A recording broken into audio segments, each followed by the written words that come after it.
There is a price for globalism, and America is paying that price right now. You look across our college campuses, you look at the upheaval, you look at the chaos, you look at the dysfunction, you look at the anti-American sentiment. This is what globalism has delivered.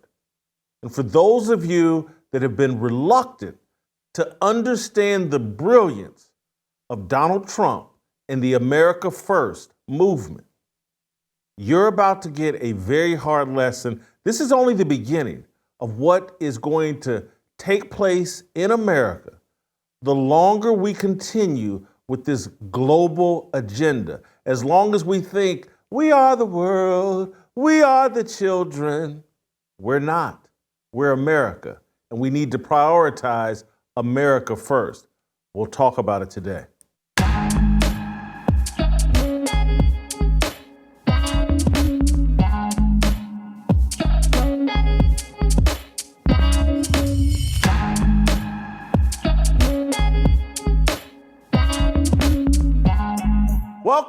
Welcome to Fearless with Jason Whitlock. I am Jason Whitlock, your host. Happy Wednesday. Thank you for joining me. Awesome show planned for you today. We're going to hear from our favorite leftist. Marc Lamont Hill is going to rejoin the program.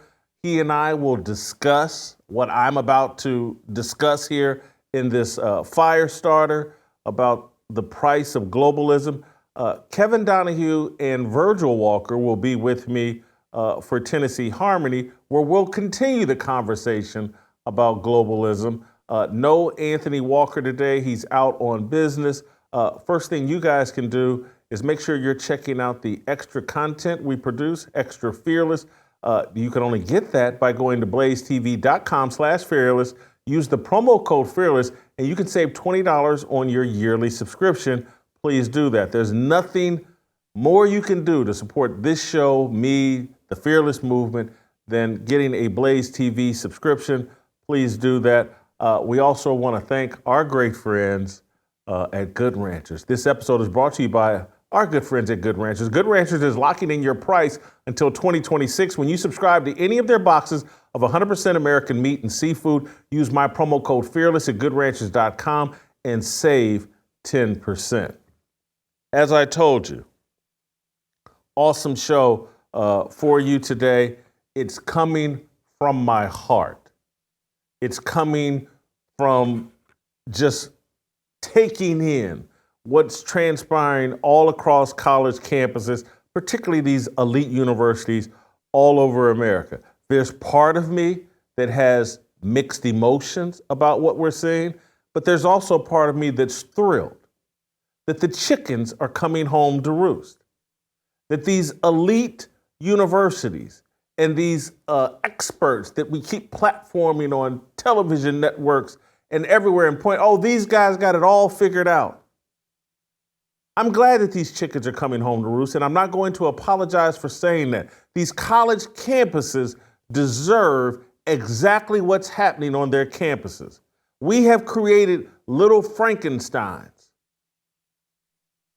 These universities have created little Frankensteins, young people who hate America and hate the American way and look for any reason to be, oh, there's some oppressor and I must go out and protest and create chaos, or I'm not doing what all Americans should be doing. I'm an expert. I'm 18. I'm 22 years old. I'm 23 years old. I know exactly how the world should be. And screw all the American traditions, screw our founding principles, screw our founding fathers, screw a biblical worldview. We hate America.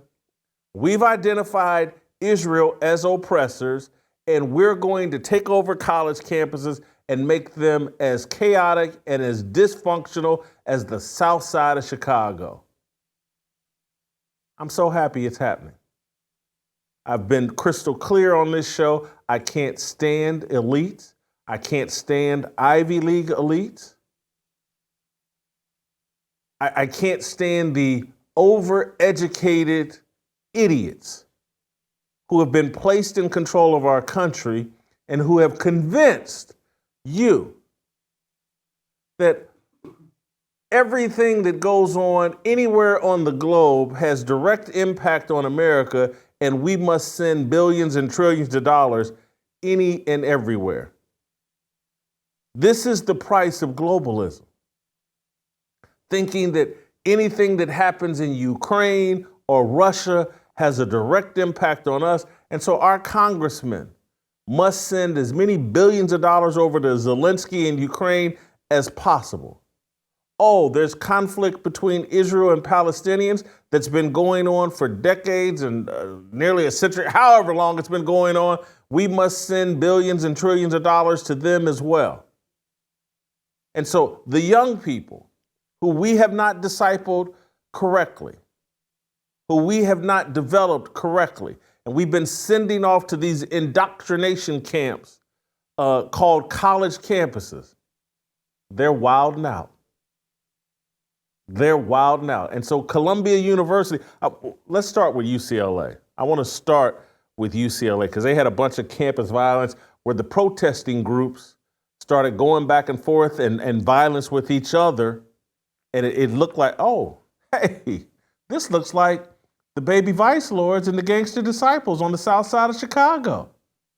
Yeah, let's do that on college campuses. We've tolerated it on the south side of Chicago and pretended like it's not there and just gone along without addressing what's going on here in America.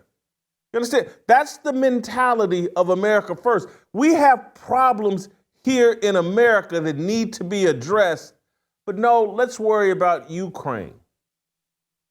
Let's worry about the Mideast, and let's go out and chase Nobel Peace Prizes. We brought peace to the Mideast.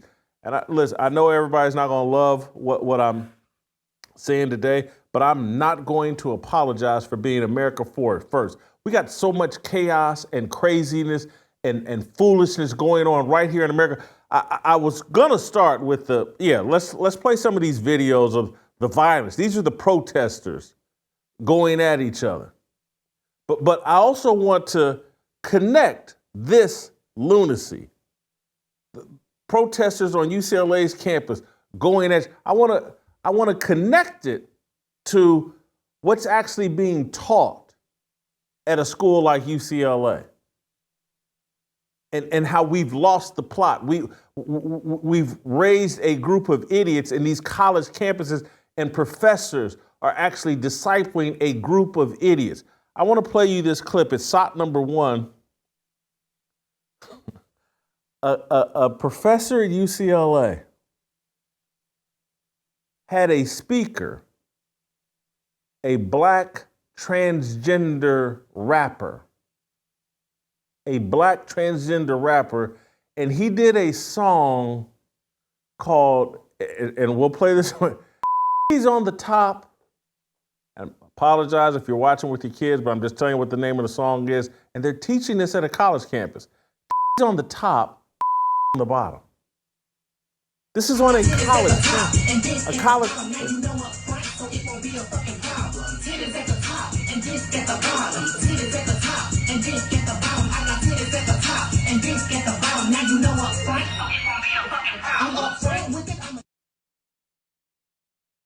That's a guest speaker performing his song for UCLA students. That's an elite university. I used to live in Westwood for years. They're bringing on some black transgender rapper, and kids are sitting in a college classroom listening to some black transgender rapper. Titties on the top, dick at the bottom. Are you kidding me? And you're wondering why the college campuses are overrun with idiots who have no legitimate perspective on reality, and they're just looking for an opportunity to raise hell on these campuses about any and everything? This is the consequence of globalism. See, when you start worrying about the entire globe, and start trying to teach kids about the entire globe. Don't be shocked when they don't understand America. You haven't taught them about America. You haven't educated them about all the sacrifices that were made to create America, to where everybody in the world wants to get into America. We're the envy of the planet. Everybody wants to be here. And now we've just opened our borders and we've let any and everybody in here. And Joe Biden is talking about bringing in Palestinian refugees. Palestinian refugees here in America. Do you think the Palestinians love America? Do you think they have our values? Or will they bring their values, no different than, and I'm sorry, you can hate my guts, you can call me a coon, a racist, or whatever. Ilhan Omar, as one of our lawmakers, she doesn't have our values. And she's very out of the closet with it. How many more of these people that don't have our values, don't believe in America, want to take a dump on our forefathers, are we going to allow in this country and then hand them power to influence the future of this country? There's a price for globalism, and we're paying it right now. And all this we are the world stuff needs to go out the window. And all this sense of entitlement, again, because if you really spent the time teaching young people about American history, true American history, and not this crap, the 1619 Project and the New York Times and Hannah Nicole Jones or whatever her name is, Nicole Hannah Jones. We haven't discipled and taught our own kids because we are the world. We're global citizens. Barack Obama, his roots stretch to Africa, allegedly. He's a global citizen. Don't you want to be a global citizen? I want to play you this clip of Joe Biden, or a CBS News report saying that Joe Biden and his administration considering bringing Palestinians to America. This news exclusively on CBS News. The Biden administration is considering a plan to allow some Palestinian refugees to come here to the United States. That's according to internal federal government documents that were obtained by CBS's Camilo Montoya Galvez. According to the plan, some Palestinians fleeing the war would be offered a permanent safe haven here in the U.S. And one option under consideration is to allow those who have immediate family members who are either American citizens or permanent residents to enter the country if they pass various background checks first. The plans would require coordination with Egypt, which has so far refused to allow large numbers of people from Gaza to cross the border into that country. My understanding is that the Palestinians empowered Hamas. And so now we want to bring the Palestinians here to America. And I know you're not supposed to say it, and I look and sound racist, but I don't want any more people brought into this country who don't share American values. We got too much of a mess right here in America. And that's why, again, I look out at all this chaos. It's going. There's conflicts between protesters and police at the University of Wisconsin on their college campus. And trust me, I'm glad. Because maybe it will hammer home to people like, we got our own issues to clean up. We're on shaky foundation right here in America. Hey, Zelensky in Ukraine, I love you to death. But I got my own problems. You clean up yours, I'll clean up mine. Stay out of NATO. And all of these politicians waving Ukrainian flags on the floor of our... Unbelievable. And so many of you that, I don't like Trump, and Make America First people, they're all racist. You're being brainwashed, you idiots. Make America first or make America great again is not your problem. Them hicks that you allegedly don't like, they're not in your neighborhood. They're not deciding what goes on in your neighborhood. They're not the people that are saying, hey, you know what? Everybody crossing the southern border, Chicago's a sanctuary city. That's not the MAGA folks. That's not the rednecks that you allegedly hate, that are allegedly your problem. It's the globalists that are your problem. That's why your problems aren't a priority and won't get solved, and they constantly lie to you. Oh, you have an entire community and neighborhood run by baby mamas?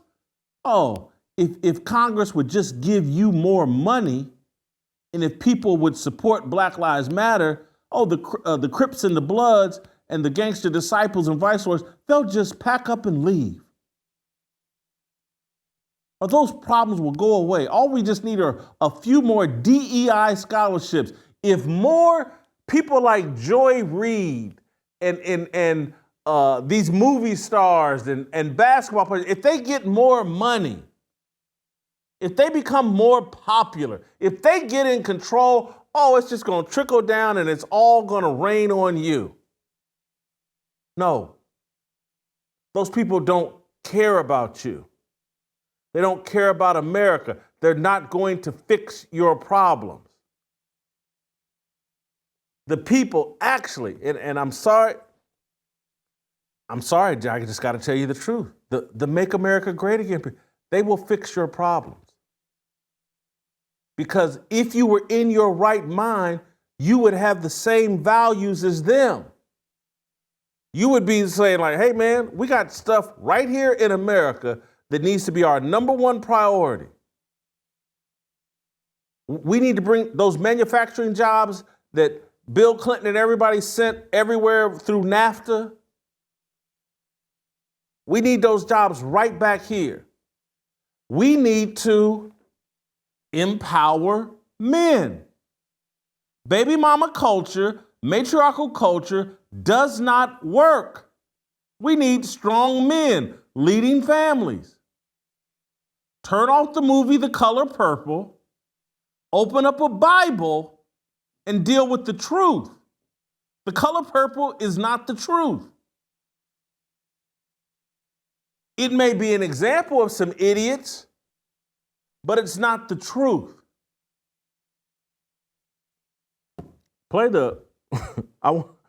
Here's Mayor Eric Adams talking about these protests, because they're taking a lot of heat in New York, because man, did they bring out some law enforcement last night in New York. Holy cow. Now, they'll ride by any black neighborhood and you can shoot and kill anybody, and they'll be, let's don't bring the police out here. We'll let them handle it, because if we do go in there and try to clean it up, we'll get called racist.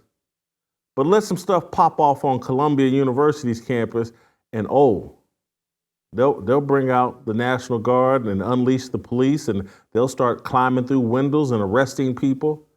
Hats off. I love it. But all of these non-students, and Eric Adams talks about it, like, this is a bunch of outside agitators.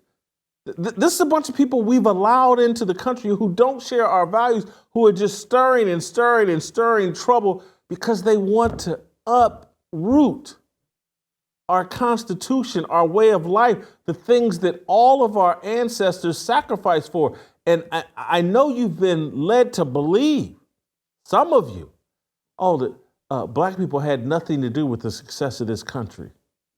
All that happened to us was the Tulsa massacre. We didn't contribute anything. Things just happened to us.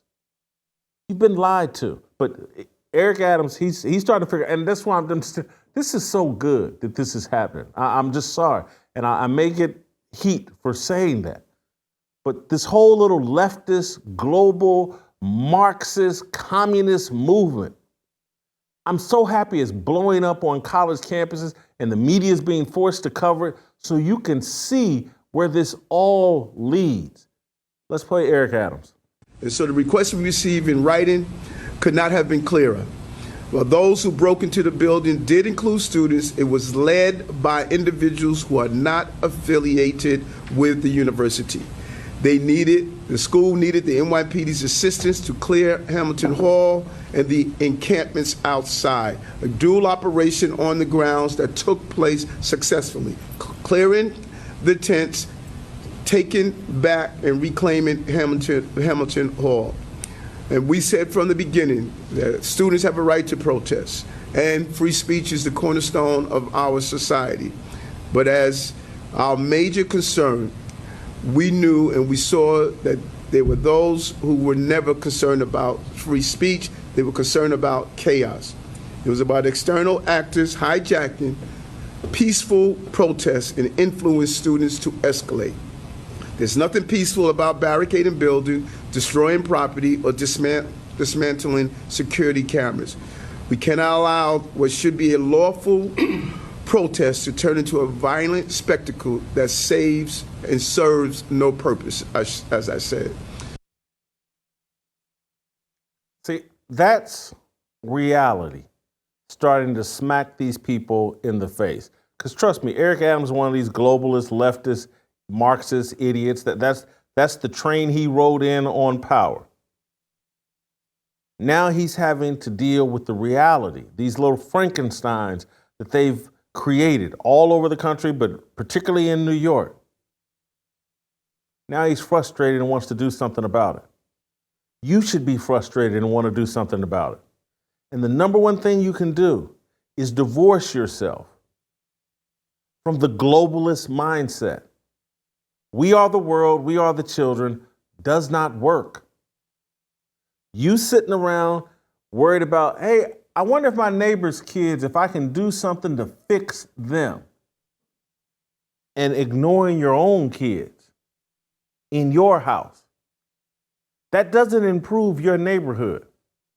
Fix your kids. Let your neighbors worry about their kids. Same concept. Let Ukraine fix itself. Let Israel and Palestine work it out themselves. We have problems right here in America that need to be fixed. We're in chaos. Our kids hate us. They hate our way of life. They hate all the sacrifices we made. They hate our system of governance. We have problems to fix here, and we have way too many kids growing up in these dysfunctional homes and causing way too many problems. And we got teachers that have invaded schools that are trying to sexualize our kids. We got major universities putting some black trans person rapping about on top, on the bottom, and that's people are paying $70,000 a year to go to UCLA to hear this crap. So we're going to hear from Marc Lamont Hill, and maybe he'll have a different perspective on all of this. I'm pretty fired up. Can't wait to talk to Marc Lamont Hill. We'll see if this conversation goes better than our last one. Before we get to Marc Lamont Hill, I want to talk about preborn. As Mother's Day approaches, I want to highlight for you an organization that cares so deeply for mothers, and that's Preborn. Preborn's network of clinics exists exclusively to offer love, life, and support to pregnant women who are feeling scared and alone and who are being pressured to make the ultimate choice. You guys have heard me talk about preborn constantly on this show. And there's nothing I'm more passionate about because this all connects to what I'm just talking about. The whole worldview about life beginning at conception. That's all part of our mindset here with Fearless and a proper mindset. Because again, when a woman takes care of that baby in her womb, that's taking care of home first. She can't be worried about, this guy that who got her pregnant, who's not doing the right thing. She has to focus on what's in her womb, what's right here at home. Preborn supports her in that. We support her in that. because we know how precious life is. It's the greatest gift that God gives us. Preborn, once that woman is shown an ultrasound and sees the baby image inside her womb, hears the baby's heartbeat, she is now twice as likely to choose life. And that's when preborn steps in, steps up, supports the baby in the womb and the first 2 years of that baby's life outside the womb. Diapers, baby food, carriages, the whole nine. Clothing. There's two ways to support preborn, and we do it here as part of our mission at Fearless. Pound 250 on your cell phone, say the keyword baby, pound 250, keyword baby, or do it the way that I prefer to do it, preborn.com/fearless. Become a monthly subscriber. Give a little extra like I do. I'm a monthly supporter, but I also give extra just because I know that I'm pleasing God, because I know where my dollars that I spend at Preborn, I know where that goes. And I know what it supports, and I believe in all of that, and I hope you do too. Marc Lamont Hill, next.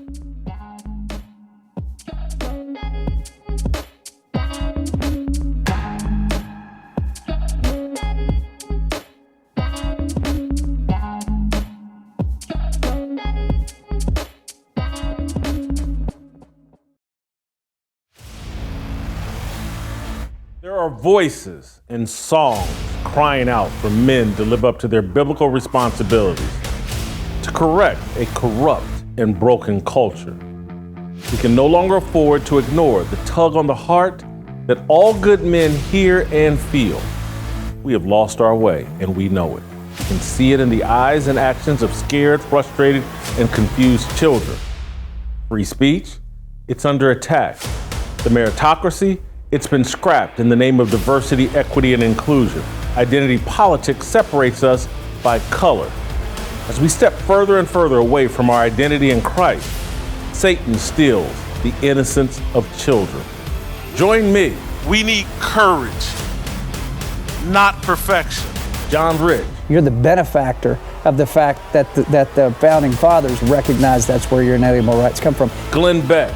You are the leaders of freedom and liberty in the world. Mark Robinson. Ain't but two genders. Pastor E.W. Jackson. But I owe my identity not to my race. I owe my identity to the Lord Jesus Christ. And members of the Fearless Army in Nashville on Saturday, June 1st for Roll Call 2.0. Visit fearlessarmyrollcall.com to reserve your spot at the Men's Summit that will restore your faith and your resolve to fight. People, that everything that goes on in America is connected to Ukraine, it's connected to Russia, it's connected to Israel, it's connected. And so we taught young people to be very passionate about everything that's happening around the world, while too often we're ignoring what's going on, the chaos, dysfunction, problems we have here in America. And that's why I'm an America First person. And I guess I'm an isolationist, because I sympathize with Ukraine, I sympathize with Palestinians, and I sympathize with Israel. I sympathize with Russia. But I'm really only concerned about America. Your reaction? I don't think that there's anything inherently wrong with focusing primarily or exclusively on home, especially if home is filled with problems. For example, if a black person in America said, look, I ain't got time to worry about the Palestinians right now. I ain't got time to worry about Ukrainians. I got to worry about violence in my community. I got to worry about inequality, injustice, unemployment, all that stuff. I don't get mad at them. I don't say they're wrong. What I do say, though, is that we have to think about, one, the moral imperative. I think there is a moral imperative. But I also think that there is a connection between what we do here in the United States and what happens around the globe, especially when you look at our role as a global superpower. So specifically, if you're looking at Palestine, just as that's a perfect example. What happens in Palestine only happens because we fund Israel $3 to $4 billion a year. The war that's going on, the genocidal war that's taking place right now can only take place because we continue to send more money. I mean, we're trying to send an aid package right now with tens of billions of dollars in it, right? Not all of it for military aid, but at least $9 billion of it is military aid. So we're responsible. We're the ones vetoing ceasefires. So yeah, as an American college student, I do think they have to think about where their tax dollars go. I think they have to think about the people they elect for office, Democrat and Republican, and they have to be able to have a sustained critique as a moral issue, but also as a political issue. So the connections are there. Connections are there. But, and again, Mark, I know you're on college campuses virtually every day, so you have a bit more of an insider's perspective than me. But from the outside, and I live here in Nashville, and there are 5 college campuses right here in the Nashville area, including Vanderbilt. And so I look and hear the kids on these. I don't think they know what they're even protesting about, the majority of them. And I believe there are outside agitators that are leading a lot of this chaos. And so I just find the whole protest thing inauthentic. And it's like, it's the thing to do. We're globalists and we're concerned about this or that. I just find it phony. Do you think these kids are informed and know what they're actually protesting about? I'll tell you this is probably the most informed generation of kids we've ever seen in college. And they certainly know more about these global issues than I ever did when I was 20. And it's because of social media. It's because of the TikToks and Instagrams and stuff. Now, you and I may disagree on whether they're getting the right narrative, but they're at least in a conversation globally that I wasn't in, that we didn't have the capacity to be in back there. I think I've been an activist and an organizer since I was 15. I've never been to an action where some people weren't there to get girls, where some people weren't there because they look cool, where some people weren't there because, they were bored. That's always the case. So I don't hold this generation to a higher or lower standard than another generation. But what I will say is when I spent time in the Columbia University encampment, which is the first one really in this country, I spent some time there and I talked to the kids. I looked at what they were doing. I listened to the questions they were asking. I looked at the work they were doing on the ground. I was incredibly impressed with their knowledge, but also their commitment. And look, sometimes you just know something is wrong, but you don't have the details. A lot of us boycotted apartheid in South Africa. We didn't really understand the apartheid regime, but we did know that apartheid was wrong and that systems of racial injustice were wrong. And we fought and we learned as we went. And I'm okay with that. And so take your generation, and again, you're in your mid-40s. So these people taking over buildings and doing some form of, I don't know what, looting, violence, damage may be the right word to these buildings. Again, and I'm just searching for the right words. But they've done some form of damage, and people in New York, Mayor Adams, others are frustrated and they're trying to put a stop to that. Is that the kind of protest you were involved with when you were in college? Don't you think these kids, have you seen the videos of the UCLA protesters look like the Bloods and the Crips going at each other? Some were pro-Hamas, some pro-Israel. Don't you think the kind of protest we're seeing on college campuses looks more BLM-ish and dare I say January 6th-ish than perhaps what you were doing when you were in college? One slight correction: some people were anti-war, and some people might identify as pro-Israel. Some might identify as pro-Palestinian. The group didn't identify as pro-Hamas. That's an unfair characterization. But to your bigger question, I think we shouldn't get nostalgic about the past. Martin, a sit-in, taking over the Pettus Bridge. These are appropriations of public space. These are illegal activities. This is civil disobedience. Taking over a building is exactly what happened at Howard University 30 years ago. Taking over the A building. It's happened at Morehouse when I was there. It's happened at universities when I've been a professor. I don't have a problem with people taking over buildings. The problem now is, if anything, these corporate universities are trying to give students protest areas. You know, I just saw a compromise made at Northwestern University where they told the students, okay, you can protest till June and we'll give you a protest circle. It ain't a protest if you give me the circle. It's not a protest if you give me a date to stop. I'm just doing what you want me to do. No, a protest is supposed to disrupt the civic order. It's supposed to make the status quo unsustainable. I'm cool with that. Do I agree with violence? No. But a lot of the violence I saw at UCLA, to use your example, as you pointed, were outside agitators. It wasn't students. And a lot of it was based on misrepresentations of what was happening. I was very frustrated to see some prominent people misrepresent what's happening at UCLA and other places on their social media accounts. People like Emmanuel Acho, for example. So to me, at the end of the day, no problem at all with disruption. Again, you don't have to tear up the whole university, but making the university uncomfortable is exactly what you're supposed to do. And I'm a parent of a college student, and you know what I'm saying? Like, I'm okay with it. Get your grades done, but tear some shit up too.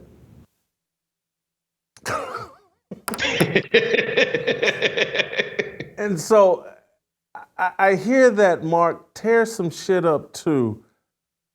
And again, that's what I always hear from this protest movement, that and connect BLM, Antifa. There are people very skilled at tearing down who I've seen no evidence of that they're capable of building anything. And so it just seems like destruction for destruction's sake. And so if you could, well, let's start with the biggest scam we've had the last 10 years, BLM. What have they built? I know I can rattle off everything they tore down. What have they built? You know, that's right. They built new homes in gated white communities. But continue. Go ahead. What else have they built? You know, I wouldn't get into the specifics of individual members. We can have critiques of people's choices, but if you're talking about the actual movement and the movement for Black Lives, I'll give you just one example. Mother's Day is Sunday after next, and there is a Mother's Day bailout. There's been a Mother's Day bailout for the last, I want to say 6 years, but certainly since the marches, where through mutual aid, we actually bail mothers out of jail so they can be with their families. I believe, and I think you believe, that families are a bedrock of our community. And oftentimes people who are in jail because they don't have enough money not to be in jail, that's a social issue. That's an economic issue that we need to repair. We've seen that. We've seen mutual aid. Go ahead. No, I want you to finish. Oh yeah, we've seen voter registration campaigns. We've seen food security or food responses to food insecurity, community gardens built. We've seen breakfast programs. We've seen people right now trying to build schools. We've even seen people, and again, I don't agree with them, but they run in for office. So they've even mounted political campaigns. Some of them are self-serving, some of them are wrong-headed. But I'm saying things have come out of this movement beyond the individual actions of some people. So let's start Mother's Day bailout, and having had family members in prison, including some mothers in prison. What about the crimes they committed? What about victim bailouts? Again, people aren't just, and I know people love to say it, but people aren't just because they're in jail. No, that's you go to jail waiting trial. That's the problem. Right, they're not. These aren't prison bailouts. Someone thinks they committed a crime. I mean, look again. Someone accused. My mother's lived 85 years without going to jail, and you know, I don't. It's not as difficult as people think to avoid jail. We've made it seem like if I just step outside, I can go to jail. It's actually very difficult. And I used to do a lot of shady stuff, and I've only been to jail once, and that was for driving with a suspended license. But so it's. And again, I don't want to out my family members, but my family members that went to jail and friends that went to jail, they're pretty stupid, but continue. And I love them, but they're pretty stupid. I don't want to conflate jail and prison here, but what I would say is if you're in jail awaiting trial and you're waiting for your fair trial, according to the Constitution, you're innocent until proven guilty. I find that some people, especially on the right, love the Constitution and they love the due process when people go to jail, but when people are waiting trial, it's like they're guilty. Well, we don't know if they're guilty. By the legal standard, they're innocent. But even if I were to concede that every person in jail Every single one of them was guilty of the crime, even though they haven't gone to trial yet. That doesn't mean that you shouldn't be allowed to be with your family. It doesn't mean that you shouldn't be allowed bail. It doesn't mean that you should be the problem here is a rich person can afford bail and a poor person cannot. And so the rich person who's out of jail is out of jail not because they're less guilty. They just have more money. That's not a fair system. I don't want to be in a system where the reason I'm in jail or not in jail is based on my income. That is an evil system. And so the Mother's Day bailout is not an attempt to resolve or adjudicate innocence or guilt. It's a way of saying, look, let's say a mom did buy some heroin, and let's say she did get caught with possession, and let's say she's sitting there for 90 days. She's not better off in jail than being home with her kids, because when those kids go to the system, when they go to foster care, when they get sent off, they're more likely to go to jail, more likely to be assaulted, more likely to be molested, more likely to kill themselves, more likely to get HIV/AIDS. Nobody's life is better when mommy and daddy's in jail. Now, I'm not saying mommy and daddy don't have responsibility for that, but I'm saying as a community, we also have a duty to repair for our own sake, even if it's not because I care about mom and daddy. I just don't want them robbing you or me. And again, I don't want them robbing you or me. And so if they're a robber and they've been accused of robbery, and again, I don't think the bail system is so problematic, having bailed some people out, including some relatives or whatever, that I get that some individual is poor, but if bail's not so oppressive that you can't come up with petty crimes or crimes that aren't short of murder, rape, and some of these other things, you can get bail. And this whole mentality that has... That's true. 80% of people in jail are there because they don't have enough money not to be. 80%, this isn't a small number, 80% are there because they don't have the money to afford the bail. This is not a case where most people just did the crime and the crime is so bad. Somebody could argue... Couldn't they argue that 95% of the people in jail are there because they did something wrong? Yeah, but there's no Isn't evidence. Isn't that more likely? No. There's no evidence that they did something wrong. The police are just randomly, because I don't understand how I haven't got swept up in this. If I've done nothing wrong, I'm not in jail, I can't believe I haven't been swept up and just put in jail because, again, that's what the police are doing? No, I'm responding specifically to your claim that is it more likely that 95% of people in jail are actually guilty. And I'm saying there's no evidentiary basis, there's no statistical basis. And as a social scientist, I can't just randomly pluck numbers out. The 80% that I pointed to is statistically demonstrated. Now, that doesn't mean they didn't do it. Again, I'm not saying that the 80% who can't afford to get out are all innocent. I'm not making a case of innocence or guilt. I'm making a case that even if you did many of these crimes, and again, I was talking specifically about the drug addict, an example I gave, and I'm saying a person who has an addiction is likely to do crimes of addiction. And putting them in jail doesn't actually stop that, because when they get out, they're still on heroin, they're still on crack. They still have the same challenges. And it's harder for them to get labor. It's harder for them to find community. I'm saying we have to create possibilities for people to make them safer. Now, to tie this full circle to the campus protest thing, I don't think those two things are disconnected.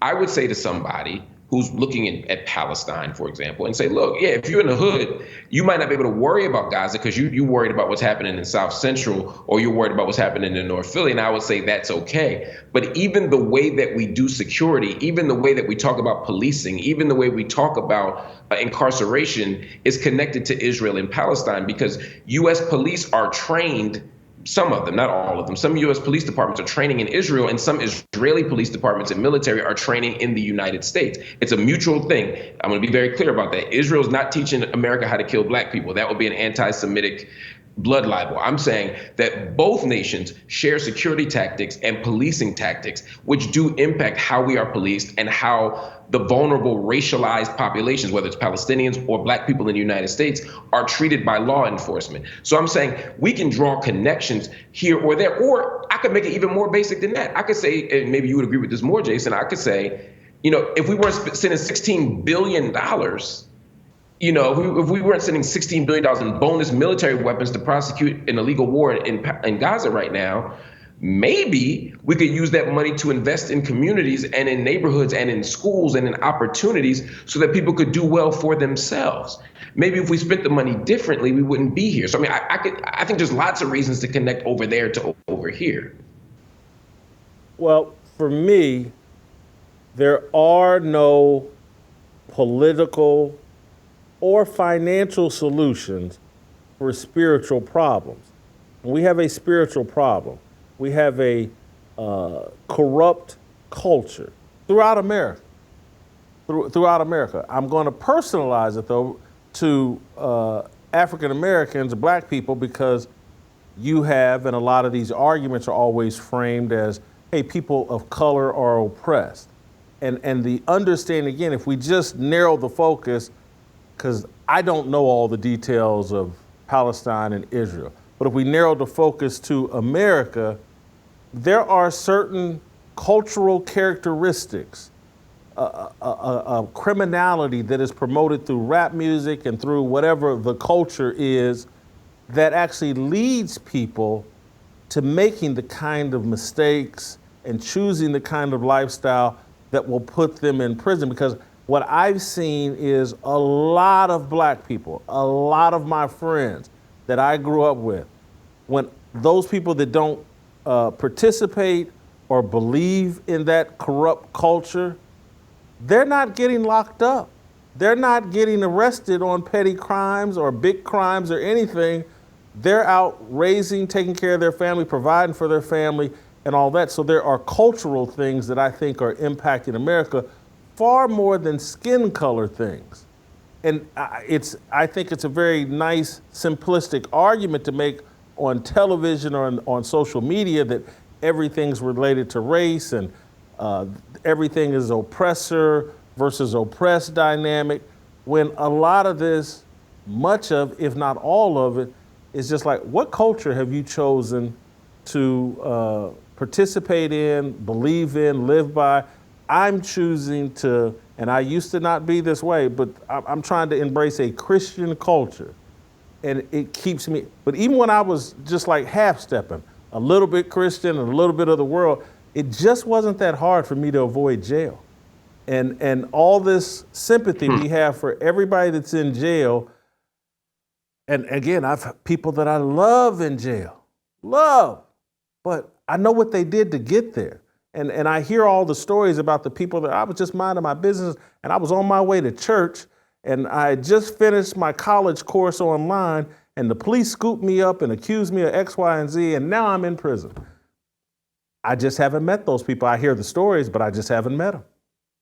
So I think, ironically, well, first, I agree with you that these things shouldn't be reduced to simple answers. They're complex questions, and we can't give simple answers to complex questions. But I think that it's not either or, it's both and. I'm going to tell you a super quick story. I was at Cook County Jail on Christmas one day visiting. I was with Jesse Jackson, and there was a group of men there locked up. Again, most were awaiting trial because they were in Cook County Jail. He said, how many of you are here for a nonviolent drug offense? Hands go up.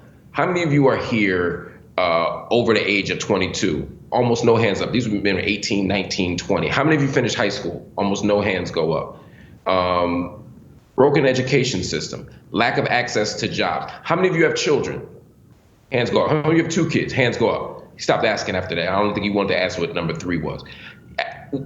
We understand predatory systems. We understand broken educational systems. We understand how capitalism functions. We understand white supremacy, all those things. Jesse Jackson said to them, he said, how many of y'all want to help me shut this prison down, or this jail down? They said, yeah, hands go up. Who wants to shut this prison down? They started yelling, yeah, what do we do? He said, don't come back no more. No one would accuse Jesse Jackson of not having a political analysis. No one would accuse Jesse Jackson of not thinking and talking about race. But even Jesse Jackson at that moment understood and communicated to those young people, as I do, that we have options too, that we can starve a system that does want to exploit young black men. We can stop a predatory capitalist system by not investing in things. I tell young people when I talk to high schools, if you can't afford to buy it twice, don't buy it once. If you're trying to figure out if you can afford that watch, if you can't afford to buy it twice, you probably shouldn't buy it once because you need to save money, right? No one is ever against responsible behavior. Malcolm X, Martin Luther King, none of these people who had critiques of of capitalism and racism and militarism and had global critiques. None of those people didn't tell black folk to be responsible, didn't tell them to have a spiritual center, if that's what you believe in, didn't tell them, even if you're secular, to be good to people and to treat people well. So for me, it's never been, and I think the left, and particularly the black left, gets misrepresented and mischaracterized as people who only want to blame the white man for everything. That's never been my narrative. If you want to see a conservative, Jason, talk to me after I get off the phone with one of my family members that asked me to bail him out of jail. I got 2 calls a day. In fact, you texted me earlier. I was on the phone with a family member who's asking me to buy him a $300 snack basket for jail, where he's sitting until he gets sentenced in a month. At that moment, when somebody's trying to borrow money, I get Bill Cosby. You know what I mean? It's not that I don't get all of that. I just have the capacity to recognize our role and our responsibility on the one hand, but on the other hand, to also say, this system is unfair, it's unjust. White supremacy is real. Predatory markets are real. All of it is real. And we don't have to choose between those two things. And so you will acknowledge that when MSNBC or CNN calls, they don't want to hear the Bill Cosby version of Marc Lamont Hill. They want to put you in a discussion about what white supremacy did to black people today. You do acknowledge, like, on television and in these public spaces, social media, whatever, blaming white supremacy and white people for everything and ignoring personal responsibility is what CNN, MSNBC, and much of the mainstream media, that's what they want to hear. That's what they cut checks for. I disagree with that analysis because it frames it as a little more cynical than I think it is. I think there's no shortage of people who believe that black people are irresponsible and lazy and dishonest and lascivious. We don't need a whole media intervention on that. The intervention comes on the thing that we don't know, right? If you're breaking down a basketball game, last night my Sixers beat the Knicks, but if we had lost to the Knicks, it would have been very easy to point out the fact that Tyrese Maxey missed 3 free throws at the end of the game, and we would have lost presumably by 3 points had we not pulled it out at the end.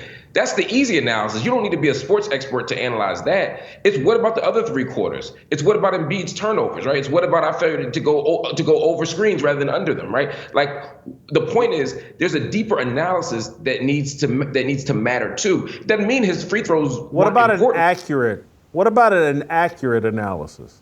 I think the accurate. All of the things you're talking about, white supremacy. Let's say I'll give you that. There's some white bigotry and bias or whatever, but that's been bias and all unfairness is a part of the world, and you can call it many different things. You can call, hey, the way fat people are treated is unfair. Absolutely. The way women are treated, unfair. Blah blah. I'm willing to deal with all of that because I'm a fat person, and that's a choice that I made to be fat, and so that's on me. But there's ain't no maybe to it. Trust me. And Ronald McDonald's didn't. I asked Ronald McDonald to be my best friend. He didn't ask me to be his best friend. But more important is all of this. It's this. It's that. It's this. It's that. And there is a simple answer. It's the breakdown of family. Mama and daddy are supposed to be in the same home, raising that kid. That's the solution. Period. End of story. There's a bunch of stats that you should know about parents in the same home with their kids and the outcome differences between people. And it cuts across all racial, economic lines or whatever. Mom and daddy working together, not 2 daddies, not 2 mamas, not grandmama, not auntie, not single mama. Mom and daddy working together to raise them kids in the home. The results speak for themselves, and that's a message. And again, if that's a course of action we all need to take, black, white, whatever, we all need to take. And we ignore that to talk about, well, if they had just had a playground for kids to shoot basketball on O Block, they'd actually put the 9mm down, and the gangster disciples and vice lords would be BFF if they could just play basketball until midnight. It's a joke. But we can't selectively invoke data and evidence, right? Because the evidence shows that when we do have playgrounds, when we do have after-school programs, when we do have big brother, big sister programs, people are less likely to commit crimes. Violence actually does go down when we have those things. But that doesn't mean that we don't need healthy, strong families. Now, again, I don't see that as a spiritual issue. I see that as a spiritual issue, a cultural issue, a social issue, economic issue. It's all of those. It's a political issue. Hear me out. You'll understand what I mean. You'll hear what I mean. For example, in the 1980s, in 1964, 1965, there were about 250,000 people incarcerated. By the height of the incarceration boom in the end of the 90s, beginning 2000s, there were 2.5 million people incarcerated. And when you see that huge spike, tenfold in fact, they mostly come from Black and brown communities, mostly from poor communities. One of the things that ripped fathers out of communities was mass incarceration. That's based on Democrat and Republican, but a lot of Democrat drug reform policy. It's based on crime bills and 3 strikes laws and prison litigation reform acts, et cetera, et cetera, et cetera. And so, yes, a political choice changed a social reality within a community. Now, we can have conversations about the choice to sell or use drugs. We can talk about all of that. But those things are also bound up in social realities. We closed, for example, mental health facilities. We put people on the street without mental health resources. You close the mental health facility, you put people on the street, you make it illegal to be on the street, and then you criminalize homelessness, and then you have crack that hits the streets in 1983, 84, and people have access to a cheap synthetic drug that they now are self-medicating with, and then you intensify the war on drugs. You're creating a recipe for incarceration and fatherlessness and broken families. And because, for example, there's a private interest that says, look, if prison is privatized, or if we can monetize prison, make them farther away, keep building them, create more laws, make the phone calls $5 a minute, pull daddies and daughters and daddies and sons away from each other, all of those things only make it worse. So I don't disagree I agree we have a choice in this. There are things we can do, but our conditions are, and our choices are shaped by the situation around us, by the conditions around us. And I'm just saying we can't look at one slice of it. We have to look at all of it, because the data shows. But just the last piece of it is that economics do matter. You know, I am married with a 2-year-old. I also have 2 grown daughters. And I raised them not being married, and we weren't in the same household, but I was a very active and involved father. I'm also an upper middle class person. Upper middle class people co-parent just fine. Upper middle class people, their kids' outcomes aren't that different than poor people. The problem is if you poor and you ain't got 2 nickels to rub together, as my grandmama would say, and then you keep having children, of course, if you're in separate homes, it's hard. And it's not a good choice. I agree. But I don't want to castigate poor people or act as if those conditions aren't shaped by other things. So I'm just saying all the pieces connect. All the pieces connect. Mark, I know you don't have an endless amount of time. There's some of it, but at the end of the day, I mean, you started with saying something that sounded like marriage isn't a spiritual thing, and I'm like, whoa. God created marriage. There would be no marriage. And again, we've tried to remove God from marriage, but there would be no marriage without the Bible and his word. And so, I just reject all that. Back just to talk about that. We got to argue about that a whole other time. Who you think created marriage? No, George Washington? Who you think created it? And I can say, who do you think created religion, right? But I'm happy to have that conversation. I'm just saying it's a longer one than we probably had time for. But I'm down for it. Gotcha. But trust me, man knew nothing about marriage. Or that's not his creation. God created that. And again, God gives us our rights. And again, that's the other. We'll have to come back and talk about that, because there's this mentality among your group that thinks our rights come from the government. And they don't. They come from God. And that's our fundamental disagreement. But anyway, I'm going to stop right there. Mark, as always, I enjoyed it. I really do. I got a lot of respect for you, because you sincerely believe the things you say, and I respect the heck out of that. Thank you so much. We'll see you again Before we move on to some Tennessee Harmony, and we'll have Virgil and Kevin with me to talk a little bit about this whole global thing and what's going on with kids. I want to talk to you about our great friends at Cardio Miracle. I continue to enjoy the benefits from Cardio Miracle. My family, my friends, my coworkers, everybody is enjoying the benefits from Cardio Miracle. It's helping with all kinds of different health concerns amongst a large group of people that are close to me. If you don't know, if you haven't been paying attention, I've been talking about Cardio Miracle for the past couple of months. It has over 50 of the finest food, plant, and herbal ingredients that help stimulate your body to create safe and sustained nitric oxide, like you did as a teenager. The nitric oxide level, that's the whole key to this. It can replace, Cardio Miracle can replace supplements you take daily, which each delicious glass, the energy, clarity, stamina it provides all day, and even at nighttime is amazing. I've shared with you all about my mother and her experience and how much she's a huge believer in Cardio Miracle. My mother, 85, sharp mind, still got all her facts, still living on her own, still moving around. She has been a believer. Her friends used to make fun of her 40, 50 years ago. What, Joyce, you and these supplements and you take all this stuff. They're not laughing now because it's actually worked. Her lifestyle choice and believing in supplements and things you can do to help your body. I say all that to say the thing she believes the most in right now, and this is after 40, 50 years of everything, Cardio Miracle. Starts her day with it, takes it again at midday, calls me and my brother virtually every week about she's feeling better this way, things are improving this way. She doesn't want to ever be without Cardio Miracle for the rest of her time here.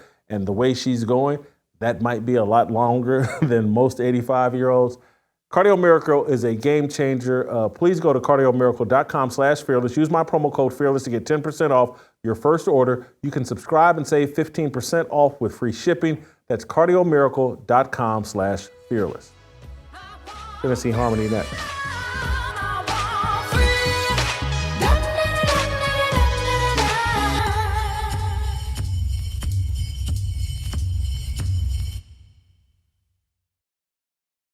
You know how you're going to spend the first day of Pride Month?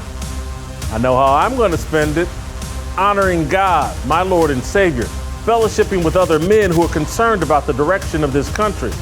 I'm going to spend it right here in Nashville, Tennessee, leading Roll Call 2.0 alongside country music star John Rich. John and I have partnered on this annual event to inspire men to live up to their biblical responsibility of leadership. John's going to sing, I'm going to speak, so is Blaze founder Glenn Beck. We've invited basketball coaches, football players, singers, successful entrepreneurs, North Carolina Lieutenant Governor Mark Robinson, Pastor E.W. Jackson, author Vince Everett Ellison, and contributors of the Fearless Army to speak and fellowship with us. You can join us in Nashville June 1, or you can celebrate Pride Month. It's your choice.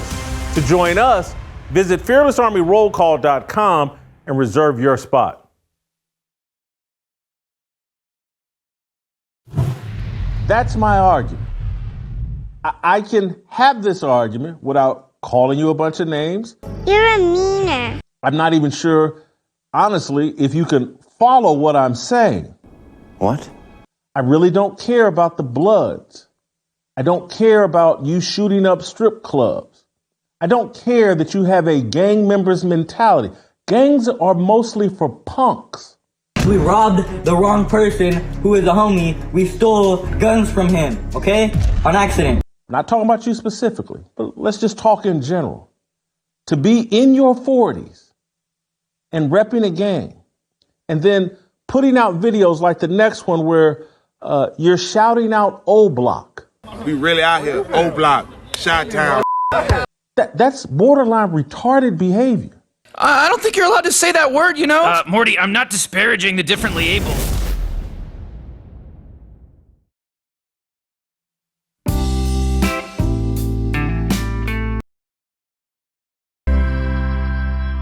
right, welcome back. Time for some Tennessee Harmony. No Anthony with us today. He's got some business. Joined in studio by Kevin Donahue. You guys have seen him on the last 2 or 3 Tennessee Harmonies. Virgil Walker, obviously with us from Atlanta. Virgil, yes, sir. Start us with a prayer if you don't mind. Yeah, I'd be happy to. Father God, we give you thanks and praise for who you are. Grateful for the opportunity to connect here and to talk about issues that matter. Pray that you give us wisdom as we do so. We pray this in Christ's name. Amen. Amen. So guys, I've been having a conversation. I started a monologue about the consequence of globalism. Me and Marc Lamont Hill started there and then sprung out into a conversation about even bigger and broader things. But I kind of want to start here, Virgil and Kevin, is when I think of globalism and I think of the end game of globalism, one world government that I believe is prophesied in the Bible, and I don't think people fully understand the consequences of globalism. They've made it sound hip and cool, and we are the world, we are the children, and everybody hold hands around the world, and they don't realize what we're sacrificing. A Christian culture, American values and principles that have served us uniquely well. And so I'm just from a biblical perspective, Virgil, you start us off. Yeah. Am I right for, hey, there's a real consequence for globalism, and these crazy kids on college campus have been infected with this mind virus, and we're looking at it in real time.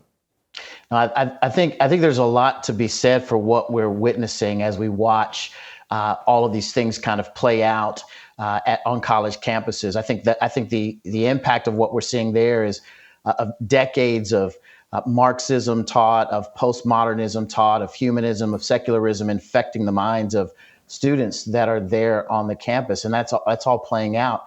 It is absolutely the idea that God is nowhere to be found from a standpoint of promoting what faith has to say about these issues.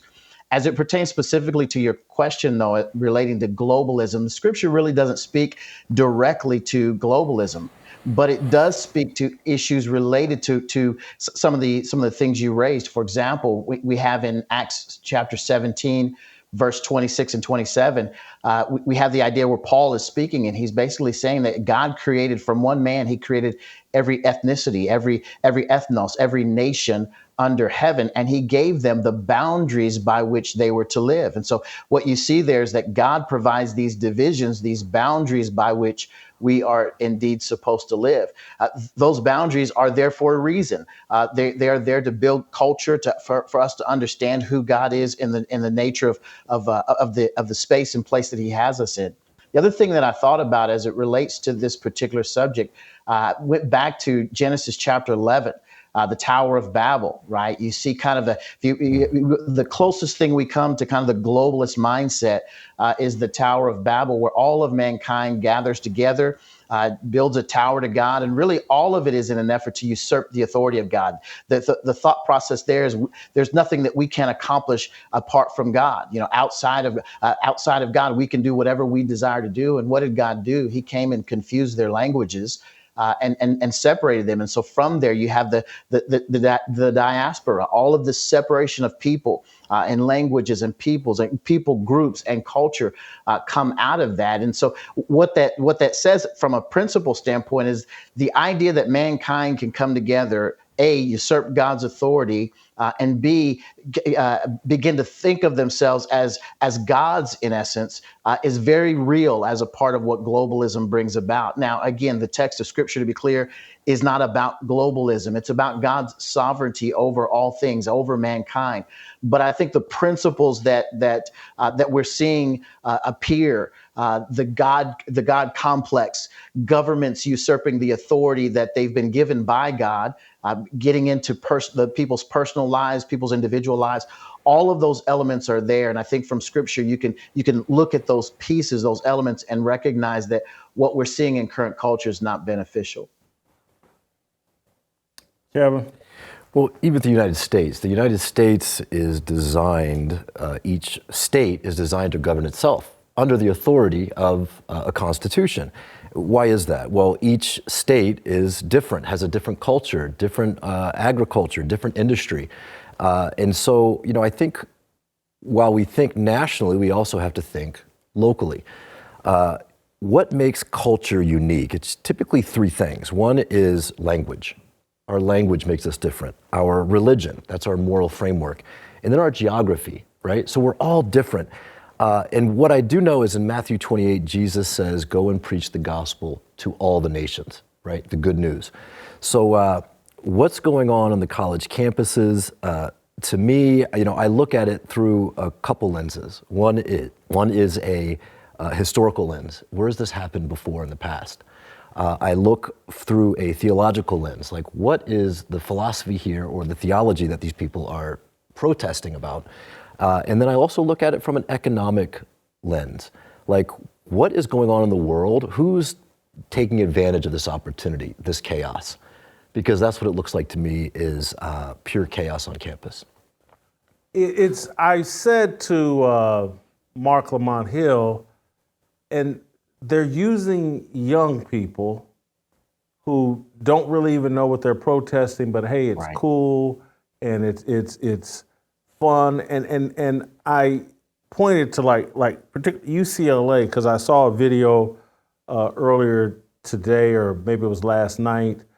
I don't know if y'all have seen this, but at UCLA, they had a black transgender rapper speaking to a class at UCLA and performing a song called, and I'm just keeping it real with the song, Titties on Top, Dick at the Bottom.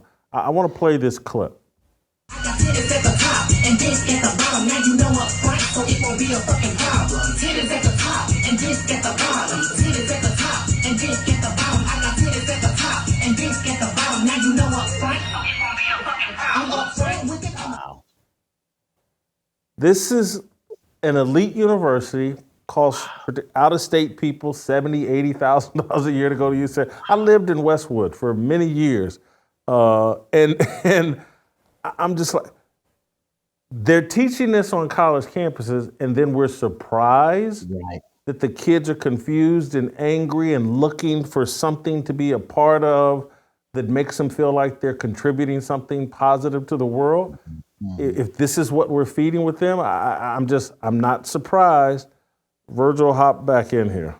I just absolute disgust that could be something that any teacher would think would be beneficial or instructive for a classroom setting or appropriate for a classroom setting. And it's shocking what people get upset about on those college campuses. Is it not? Were you to embrace or promote heterosexual male and female in marriage, that would be seen as a violation of someone's conscience. Whereas these kinds of songs can be played, and any pushback to those songs would receive outrage from the alphabet mafia. It's absolutely ridiculous that that's what goes on. But again, as I mentioned earlier, the ideologies being promoted in these spaces are evident. It's hedonism, it's secularism, it's absolute moral depravity, it's paganism, it's pragmatism, it's everything that is devoid of God. Anything that you mentioned, nihilism, a few episodes back, about how all of what we're doing in culture is promoting that. And that's exactly what you're seeing in that classroom. You'd have to not have a biblical framework or a grounding in reality, what's moral, what's right, what's good, to promote something like that in a classroom. It's cultural subversion at its finest. I mean, you know about early rap music and early hip hop, and it was anti-drug, it was anti-violence, it was basically, if you look back at Eric B. and Rakim or EPMD or whoever it may have been, it was just good beats with good lyrics, didn't cost anything. And over time, we've seen the subversion of music, and this is subversion of television, subversion of entertainment, subversion of the educational system, subversion of the educational system, subversion of media, and subversion of the core values of America. And I would suggest that one of the core values of America is Christianity. There's basically three pillars that I can see to America. One is it was based on a European culture. That's what America was founded on. The Constitution was based on a European culture. It was based on Christianity as a value system, and it was based on Greco-Roman rule of law. Those are three things that America was founded on. You remove any one of those pillars, you have a subverted culture. We certainly have a subverted culture, and the subversion of the educational system, because again, young people don't think education is really about reading, writing, and arithmetic. They don't think it's about STEM. They don't even think about, it's not even really about learning a skill. No. It's, hey, I'm going to go to college to learn how I should think about the world. Mm-hmm. And really, it's like I'm going to college to learn that, the things my parents and my church taught me, they're outdated. Right. And, their religion and, no, there's transgender people. And so now there's this expectation, because I couldn't imagine, if I'm sitting in that classroom, 1985, 1986, me, and certainly me now, I'm just like, I'm out. Mm-hmm. I'm walking. This is crazy, but these kids, the whole purpose of education right now is to re-educate. It is. And to get you, if you think the old school way, you're an idiot and it just doesn't work. Don't you just understand things have changed? And men can be women and they don't have a mental illness. You have a mental illness for thinking that they have a mental illness. It's quite a subversion that, and again, happiness is based on expectations. And so they're expecting to hear this kind of stuff and they're happy, where I would be going to school like, I'm not expecting to hear this. This is a waste of time. How do I use this in life? How does this help me as a journalist? They would say, well, you're familiar with transgender people and you'll know how to interview well, they're just human beings. I don't need to, they may be nutty human beings, but they're just human beings. Virgil, anyway, I'm rambling. I'm totally with you. I wrote a piece recently about rethinking education. Education at the end of the day is discipleship. And so the question that has to be asked is, how are we discipling our kids? If you're a parent, you're sending your kid to a college or university, the question you have to ask is, how will that university, how will that institution disciple my young person? At the end of the day, that's what you're seeing play out. You've watched these kids be trained in Marxism, and now they're playing that out on the college campus. Everything is pushed through the lens of these oppressor and oppressed groups, and so they wake up. I heard a little bit of your interview with Marc Lamont Hill. And basically, his whole thought process was, there's someone who's being oppressed, and he had to identify who that was, and not just now. When it came to him being responsible as an individual to provide, he said, well, maybe not, but he does believe that all of us have a responsibility to come out of our pocket and do for others. And the reality is, the responsibility begins with the individual. It then transfers to the parent. It then transfers to the church. It then transfers to your local community. That's the order of God. And so we've got to get back to that, rather than believing that the opposite is true, that everyone is responsible for every other person, and that we send our kids to these institutions to be educated. They're really being dumbed down, being malformed, and trained in Marxism is basically what's happening all across the country. Yes, and I would even go before the universities. We're talking about elementary school, middle school, high school. They're being indoctrinated at a very early age. And we, the people, have to take responsibility for this. These are our public schools. We have to do something, either take our kids out of school with homeschool, have private schooling. But I think we've fallen asleep at the wheel, and we've let the culture take advantage of our kids and basically groom them to what we're seeing on the university campuses today. Thank you guys for joining me. That was great and awesome. We'll play some harmony, and we'll see you tomorrow.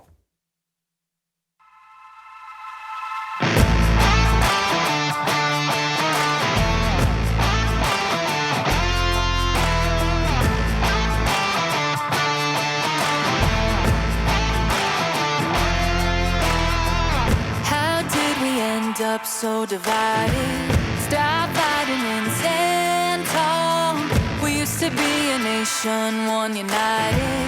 Now we're headed for downfall. God, let your light shine down. What we need more than anything now. Harmony. Let's make a simple vow. Let's come together now. Harmony. Put all your weapons down. Love one another now. Harmony. Time for us to wake up. Choose love, my sister, my brother. See through the lies they tell us. 'Cause together we're so much stronger. God, let your light shine down. What we need more than anything now. Harmony. Let's make a simple vow. Let's come together now. Harmony. Put all your weapons down. Love one another now.